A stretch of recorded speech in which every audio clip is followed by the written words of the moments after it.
Ons is besig met 'n reeks. Ek weet daar was net so 'n bietjie van 'n onderbreking, maar ons reeks ons praat ons oor die feit dat ons die reformatie is 500 jaar oud. So ons het begin praat weer te sê die Here se genade is ons genoeg. Die mens word alleen uit genade gered deur geloof. En dit is die tweede slag die Johannes of Johannes kom preek. Dit ek praat oor geloof. Dat is in Jesus Christus glo. En die derde verlede week het gegaan oor slegs Christus. Ek word alleen deur Jesus Christus se verdienste gered. En dis Paulus wat gesê, hy het hom voorgeneem oor Jesus te praat, as die gekruisigde en die een wat opgestaan het. Ons gaan 'n bietjie verder, dan praat ons van slegs die Bybel, of slegs die woorde. Maar voor te saam mens, ons mag goed doen, dan wat ons saam. Hemelse Vader, so wonderlike spesiale dag. Aan buitekant, die natuur wat so mooi is, weet ons Here, U is 'n wonderlike skepper. Van vroegdag af kon ons die voeltjies hoor, fluit en sing, wat U lof besing. Toe kom ons kerk toe, ons kom hoor, hoe U vir ons gister bederf het. Baie dankie Here, dat U vir ons so geseën het. Ons weet Here, as U vir ons seën, dan wil U ook daardie tegelijkertijd nie net vir ons vertel dat U goed is, en vir ons lief is nie. En wil vir ons opnuut ook wys, op ons roeping, hoekom ons juist dan ook hier is. En dankie Here, dat ons kan uitreik, en kan besig wees met koninkrykswerk, of dit nou is by Braadstar, of dit nou is daar by Wanesdien, of sommer nie daar, ek kan soveel op die straat het. Ons dankie Here, dat U vir ons so vertrou, dat ons kan deel wees van die uitbreiding van die koninkryk. En ons is volgende die by mekaar om te praat oor die Bybel. Daarom dank ons U dat U deur die woord met ons wil praat, en daarom vra ons dat U vir ons sal help om mooi te luister. Dankie dat ons dit kan vra in naam van Jesus Christus. Amen. Ek gaan nou baie bekende gedeelte lees, ek lees uit Timoteus uit. Voordat ek lees, word gesê dat dit waarskynlik een van die laaste briewe, of dan die laaste brief is wat Paulus geskryf het. Nou, julle kan julle so 'n bietjie indink, die laaste goed wat 'n mens sê, is mos belangrike goed. Dan gaan jy mos nie sommer net met ekkies en dakkies gesels, jy gaan die belangrike goed gemaak, dit is amper soos in die Testament. So ons hoor die paar baie belangrike dinge, wat Paulus dan vir die jong man Timoteus sê. As jy so 'n bietjie na die konteks gaan kyk, dan begin hoofstuk 3 en sê maar, Paulus sê vir hom, hy leef maar in moeilike tye. En dan ons kan ook van mekaar sê, die tye is nie altyd maklik nie, nee, daar is ons 'n hele klompie uitdagings. So dis die eerste gedeelte daarvan. En dis in hierdie moeilike tye, in hierdie wêreld, wat ons nou leef en getuienis uitdra. En hoofstuk 4 praat van, dat die evangelie, die boodskap, die goeie boodskap, oral moet vertel, welke geleentheid kry. En ek lees nou van vers 14 af, en dan gaan dit ook vir ons dieselfde gedeelte nou ook gee uit die Bybel vir almal. Dan kom ek lees hier die 83 vertaling. Maar jy, bly wat jy geleer, en wat jy vasglo. Jy weet of wie jou meesters was. Jy ken van kleins af die Heilige Skrif. Dit sê jou die kennis bybring, dat ons verlossing lei deur die geloof in Jesus, of Christus Jesus. Die hele Skrif is deur God geïnspireer, met groot waarde, om 'n waarheid te onderrig, want 'n dwaling te bestry, verkeerd teen 'n reg te stel, 'n regte lewenswandel te kweek. So die man, wat in diens van God staan, volkome voorberei, en toegerus sal wees vir elke goeie werk. Kom ons kyk gou 'n bietjie wat sê die Bybel vir almal, dit BVA, dit is die Bybel vir almal se afkomstig ding, maar jy moet aanhou om die dinge te glo wat jy geleer het, dinge wat jy weet wat waar is, wat jy weet wie dit vir jou geleer het. Hoeveel keer was jou in die kerk? Dis mos 'n hele paar keer, nee. So ons het al 'n klomp dinge van die Here gehoor, nee. Jy ken die Ou Testament, met daai tyd het ons nie die Ou Testament gehad.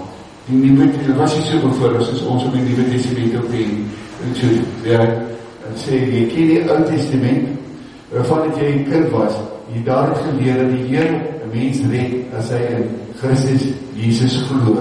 Die hele Ou Testament kom van God, en die mense kan het gebruik om vir mense te leer, om te waarsku, of om te sê dat hulle verkeerd doen, dat hulle reg moet lewe. As jy dit doen, dan sal iemand wat aan God behoort, baie goed weet, om elke goeie ding te kan doen. Hoe sê mens dankie? Hoe sê mens nou regtig dankie op 'n dag soos vandag? Vir jou gesondheid? Hoe sê jy dankie vir my mense? My familie, my broers, my susters, ma, pa, ook vir mekaar, wat ons mekaar het. Hoe kan 'n mens nou regtig dankie sê vir kos, vir klere? Hoe sê 'n mens dankie vir werk? Nou, ek weet nie, sien baie van julle wat nie werk, maar mense wat werk, weet, om te werk, is genade. En so keer daar iemand wat met 'n pensioen al afgetree, so sê mens vir die Here, dankie vir my pensioen. Ek onthou, as ek nou so reg luister na mense, is die eerste gebed wat 'n kindjie moes leer is, Here, ek is 'n kindjie klein, maak my haar keer ry, né? Maar wat is dan die volgende? Hoe wat hulle daarna? Here, dankie vir 'n mamma, dankie vir 'n pappa, Here, baie dankie vir kos, vir 'n warm bedjie, dankie vir 'n dak oor ons kop, Here, dankie dat U vir ons so goed is, dat ek vanaand kan rustig gaan slaap. Dankie, Here. En vanoggend, want ons moet as gemeente ook vir die Here kom dankie sê vir die bazaar. En dit sê alles vir ons, dat die Here vir ons baie mooi sorg. En ons is so bly daaroor. Want daar is 'n kinderliedjie, die kinderliedjie is die 553, ek wil dit sommer gou vir julle daar wys. Ek is bly ek ken vir Jesus, en ek is bly ek is sy kind, en ek bly my hele lewe aan die Here vasgebind. Dan kom die volgende gedeelte, ek het 'n Bybel, wat ek elke dag kan lees. Kinders van die Here het niks om voor bang te wees. Ja, kinders van die Here het niks om voor bang te wees. Sien daar staan, ek is so bly, ek het 'n Bybel, dat ek elke dag kan lees. En toch is vanoggend se tema, die Bybel, 'n verlore skat. Ek het 'n skatkisboksie saamgebring. En as ek hom oopmaak, gaan ek nooit in die ewigheid weet wat daar is. Nie waar. Ek dink in elk geval is baie kosbaar en gebed met julle sal deel. Jy geweet, daar was 'n tyd, en praat ek hier so die 6de eeu. Dit is nog die tyd voor die hervorming, waar mense, gebore mense soos ek en jy, hoe gebore dominees, priesters, nie 'n Bybel gehad het. Die Bybel is so gekry by universiteite. En hier en daar, maar dis by hoogste uitsondering, by belangrike kerkleiers. En boonop, as die Bybel in Latyn geskryf. Behalwe om Johan, wie van die mense weet enigiets van Latyn? So ons sou heel uit gewees het, né? As ons die Bybel in Latyn was, ja, ons sou nie kon lees, wat ons te sê, verstaan. En so bestaan jy ook daai mense dit nie kon lees, jy kon ook nie verstaan nie. Jy kan amper praat van die Bybel as soos 'n weggesteekte skat. Hoe weet ek dit vandag? Die prentjie is baie anders. Ek het gelees dat die Bybel is al in 2454 tale vertaal. Help gou vir my, hoeveel landstale het ons in ons land? Hoekom was die mense? 11. En hoeveel van die tale is die Bybel vertaal? Van die 11. Help gou vir my, weet jy? Al 11. En nou hoor ek het nou met iemand van die Bybelgenootskap gepraat, daar is mos ook die Bybel, né? Maar ek hoor, is ernstig besig om te kyk of hulle nie 'n Bybelvertaling kan kry vir doowes nie. Een van die doowes was mos hier vanoggend in die kerk. En wil ek sommer vir julle vra, wie van julle het meer as 2 Bybels in julle huis? Op die hand. Meer as 2. Ok? So ons het Bybels. Sit reg. Dis nie huis wat nie 'n Bybel het nie. Dan kan ek ons nou vir jou vra, lees jy dit gereeld? Lees jy die Bybel gereeld? Glo jy dit? Leef jy dit? Nou wil ek jy met regtig ernstig en eerlik wees met jou, hoe lyk jou lees van die Bybel? En dit vertel vir julle ook iets van jou verhouding ons met die Here. As ek sê, ek is lief vir die Here, hoekom laat ek hom nie toe om met my te praat nie? Ek is van mening dat in elk geval baie mense wat die Bybel het, maar soms vat ek hom net Sondag.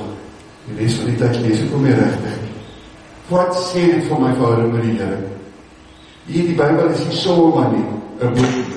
Onthou jy ons het gelees, ek kan gou vir ons dan wys, jy het hom so klaar na vers 6 en ons het gelees, die hele skrif, die hele Bybel is deur God geïnspireer. Die Bybel vir almal het praat nie oor die Ou Testament, maar ek weet nou Nuwe Testament kan ons byvoeg. Die Ou Testament kom van God af. Hier in vers 16 van die 2 Timoteus word 'n baie interessante Griekse woordjie gebruik. En Johan sal dit nou seker beter vir julle kan uitspreek as ek, maar ek het hom daar vir julle, is ook Neutos, of hoe mense dit ook as wel uitspreek, maar ek weet wat dit beteken. Dit beteken God geasem. Die Bybel is God geasem, wat ons dan nou vertaal met God geïnspireer. Ek wil dit 'n bietjie vir julle verduidelik. Ek wil dit verduidelik met hierdie pen.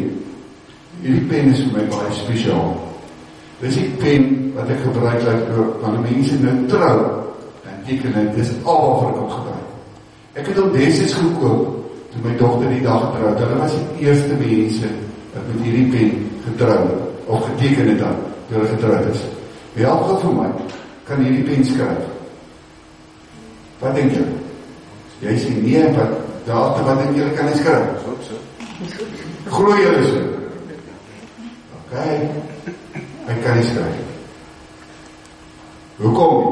Skryf, pen, skryf! Hy kan nie. Hy het 'n hand nodig, nee. Dan kan hy skryf. As ons nou praat van die Bybel is God geasem of geïnspireer, dan kan ons vir mekaar sê, die skrywers is soos die pen in die hand van die Heilige Gees. Nou, mens kan ons verskillende soorte pen wat verskillend skryf. Nee, party die dinge, die rooi, groen, wat ek wil ook hou. En soos die mense wat die Bybel wat die Here gebruik het om die Bybel te skryf, ook verskillende mense met verskillende agtergronde. En interessant, party van hulle net so sleg gespel soos ek. Maar daarom kan mens met reg sê, die Bybel is God se woord in mense taal. Ek het 'n preekie raak gesien. Dan moet jy nie dink ek spot nie. Regtig nie. Want dis die preekies vertel vir my 'n storie. Vir jy moet die storie onthou, nie soos die preekie. Die preekie, eerste preekie daarbo sê, Lord, please talk to me. Asseblief, Here, praat met my. Sê vir my wat die wil vir my is. Nou die onderste preekie so my uit daar maak, ek sê jy die groot hand. Wat gebeur? Wat gee hy? Die Bybel. Want die Bybel is God se woord in mensetaal. Was Martin Luther, die kerkhervormer, hy het gesê, of as hy die Bybel wil beskryf, dan het hy gesê, die Bybel is die lewende woord. Want die Bybel verander mense se lewens. Die Bybel leer vir my van Jesus en geloof. Dan julle die Bybel vir almal se versie wat vers 17 sê, leer dat die Here 'n mens red as hy in Jesus Christus glo. Die Bybel help vir my om reg te lewe. Daarom het mense dit opgesom en gesê, die Bybel vorm vir my. Die Bybel vorm my menswees, my denke en op die ou my gedrag. Dan wil ek toch vir jou vra, is dit nie wat 'n mens nodig het om te kan leef nie. Eintlik sou mense kom verder sê, maar die Bybel is kosbaar. En ek wil gou 'n voorbeeld daarvan vir julle dan ook noem. Julle wil vertel dat destyds in China mense nie kon Bybels aanhou nie, of die Bybel was verbode.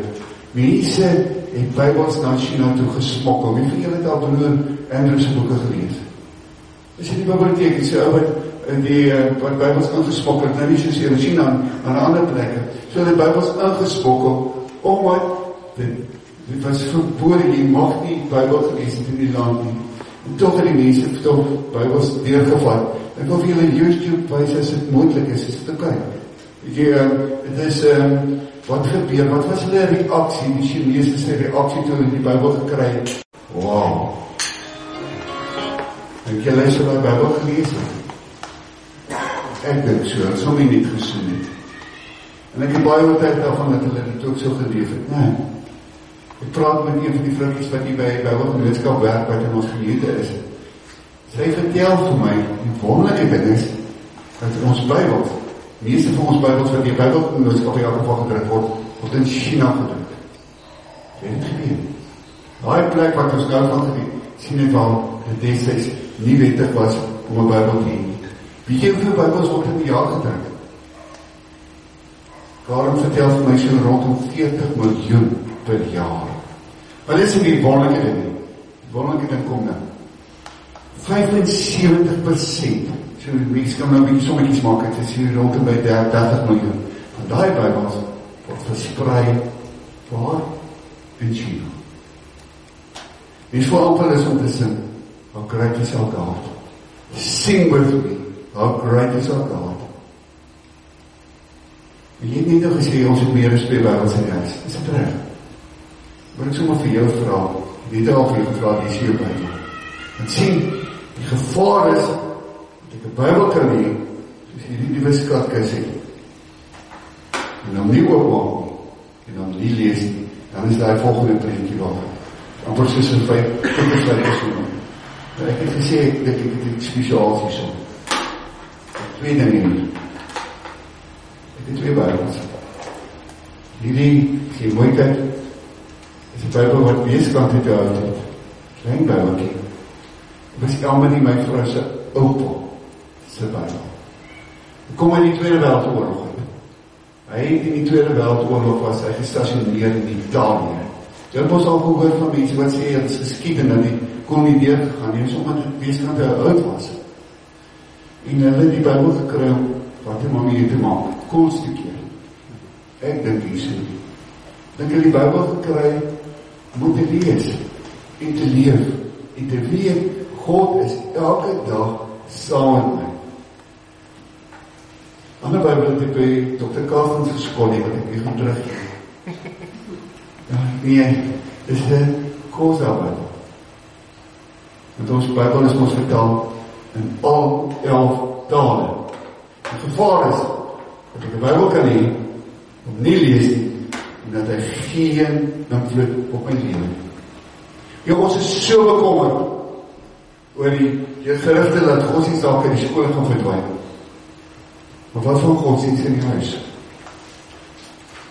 Geen wonder, die Bybel nie gelees word nie, mense nie meer ankers het in hulle lewe. Waarin nie meer waardes is nie, waarin nie geleef word oor gesag en respect nie. Daar is 'n versie in die Ou Testament wat sê, my volk gaan ten gronde as gevolg van 'n gebrek aan kennis, en dan bedoel ek nou nie kennis van wetenskap en sulke soort van goedes nie, dit bedoel spesifiek kennis van die Here. Wandel saam met die Here, en doen wat die Here sê. 2 versies uit Psalm 119, daar is die versie wat sê, vers 105, die woord is die lamp vir my voet. Die woord wys vir my, waar die regte pad is om te loop. Wie julle is donker is en daar is 'n liggie wat skyn, dan is ek nie meer bang nie, dan weet ek wat die rigting ek moet gaan. 'n versie wat in baie jong mense se Bybel staan, is die versie, waarby gaan 'n jongeling sy pad suiwer hou. En dan kom ek hier te hou, nie te lees, nie te hou aan die woord, en ek kan het so waar as vet nie hou, as ek nie weet waar het staan nie. Gevaar is dat ons kan ophou om Bybel te lees. Dan raak die Bybel soos 'n verlore skat. Geen invloed nie. Wie dit kon so anders gewees het. Nou daar is 'n verhaal in die Ou Testament. 'n verhaal daar in 2 Kronieke 34. Dis die verhaal van koning Josia. Dit is nou nie die Josia wat saam met die volk Egipte getrek in die nuwe land in is. Dis 'n ander koning. Dit is 'n slegte tyd. Dit was 'n donker tyd. Josia se oupa, Manasse, het verskriklik goed aangevang. En daar was nie meer die Here geëer nie. Die tempel was ook misbruik en onrein gemaak en al sulke soort van goeders. En Manasse na 55 jaar sy regeer toe nou dood is, het sy seun opgevolg, dit was Amon, hy was maar vir 2 jaar koning. En toe raak Josia op 8-jarige ouderdom raak hy die koning van Israel. Dit is nou vir Juda, maar elke van die toe raak hy koning. En een van die dinge wat hulle doen, in die tempel gaan skoonmaak. Hoe kan jy vir jou indink, dat die tempel plek geraak waar rommel en goeders rondgeleid. Nie meer gebruik is om vir die Here te eer nie. Bou staan daar, die Here word hier daar verheer. Gemaak om skoon, en toe ontdek hulle 'n klein gedeelte van die Bybel, waarskynlik Deuteronomium 12 tot 26. Die hoofpriester het dit ontdek, bring dit aan die koning, en hy lees het vir die koning. Omdat het God se woord is gebeur, dat ons het ons gesê, die Bybel vir ander mense se lewens. Het Josia net daar besef, hoe sondig hy is, moedig voor die Here, gaan lees maar die Bybel, dat die godsdienst herlewing plaasgevind. Bybel, mense se lewens verander. Nou is die vraag, kan het vandag ook gebeur? Natuurlijk, en dit is nog steeds God se woord.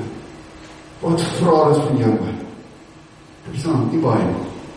Vra net eenvoudig. Maak jou Bybel op en lees. Lees op van die kant af. Lees om in sy konteks. En verwag dat God deur sy woord met jou sal praat. Weet jy wat jy geweet het nie? Dit is die volgende prentjie. Die Bybel is die enigste boek ter wêreld waarvan die skrywer elke keer teenwoordig is as jy dit lees. Hoe kan ek dit sê? Want ons het gesê, die skrywers is maar net soos die pen. Die Heilige Gees is die iemand geïnspireer. Die Heilige Gees is ons altyd ons. Nou as ons vir God wil ken, dan moet ons sy woord ken. Ek het iets interessant gelees, sommer net oor die Bybel, wat ek sommer net vir julle wil wys, sommer net so 'n paar oulike goedjies, sommer net oor die Bybel. Sê die woord van God is soos 'n touleer, wat uit 'n reddingshelikopter na onder val, of soos 'n lewensboei, wat die reddingsboot, as jy in die stormsee van die lewe wil verdrink. Soos 'n rooi mat wat vir jou uitgerol is, sodat jy daar kan loop na jou Vader en jou broer Jesus se huis. Die Bybel is die lig wat vir jou skyn wanneer dit pikdonker rondom jou word. Die brandstof as die lewe jou leegdag en die dreig om te stagneer. Die vriend wat jou aanmoedig om aan te hou wanneer jy wil tou opgooi. Want ek sommer die een bygevoel, soos die GPS, sodat jy nie verdwaal nie. Romeine 10 vers 27 lees ek die woorde. Die geloof is uit die gehoor, en die gehoor is deur die woord van God. Wonder of jy al gaan tel, hoeveel keer in die Bybel hoor ons die woorde, die oor het met hoor. Ek het ons oor. My ma het altyd vir my gesê, my ore is nie instrumente nie. Is ons nie pere nie, is ons daar om te luister. Dan wil ek vir jou vra wat jy gehoor. Natuurlijk is ons vandag dankbaar. Want jy, die dag kan een nuwe begin wees. Ek kan vandag hier sit en sê, van vandag af gaan ek in my huis anders leef. Ons gaan die Bybel lees. Ons het natuurlijk baie goeie redes hoekom ons dit nie doen nie. Een dag van het boek kom laat by die huis en as soveel goed wat gedoen moet word. As mens mooi gaan kyk, dan is baie van die goedjies wat ek nog by die huis doen, kan ek so'n bietjie skuif en planne maak vir die heel belangrikste. En kom ons sê wat vir mekaar, omdat God sy woord mense verander, kan my huis anders wees. En dit kan beteken ook dat my kinders en my mense rondom my kan anders wees en dat ons toekoms kan anders wees. Dat ek kan vandag 'n besluit neem en sê, hier stop ek nou en ek begin 'n nuwe pad stap waar ek kan toelaat dat die Here deur sy woord met my praat. En sommer net so 'n storieetjie rondom die woord. Dit is nogal 'n hartseer storie. Ek was eendag in Stellenbosch in die Kosses. En ek kon daar baie goed. Eksamentyd, so recht oor kan my, ek het ook hier geswaai, prachtig bly, uit ingenieurswese geswaai. Ek nou die hele jaar het ek so baie uitgegaan en gekeier en alles. En het ook nie altyd so baie geleer. Maar wie eksamen, dit was vir my ongelooflik, maar was elke eksamen so. Het hy vroeg opgestaan, en het hy vir 2 uur, hy sê mooi, vir 2 uur lang Bybel gelees. En daarmee het hy gedink, ek na my kant gebring, Here, nou moet u kan bring, so dat ek daar kan neerkom. Kom ons nou nie so werk nie. Men kan natuurlijk die Bybel verkeerd op verstaan, kan ek nog so maar een voorbeeld daarvan doen. Spreuke 28. Dit is nou, kan een makkelijke versie raak vir ons, wat nou, soos ek en Kaal, wat nie baie braaf nie. Die versie sê, die chronologies had van weg, al jaag niemand alleen. Nou as mens nou verkeerd daarna kyk, dan kan jy sê, die Bybel sê, ek moet nie gaan draag nie. Maar dit is ons nie wat die Bybel sê. Die Bybel vertel vir my totaal anders storie. Ek is bly, ek ken vir Jesus. Ek is bly, ek is sy kind. Ek is bly, ek het die Bybel, dat ek dit elke dag kan lees. En as mama en papa dit nou nie vir my wil doen, dan bring ek die Bybel en vraag, mama, wil jy nie vir my lees nie? Dit gaan nog wel interessante ding afgeen,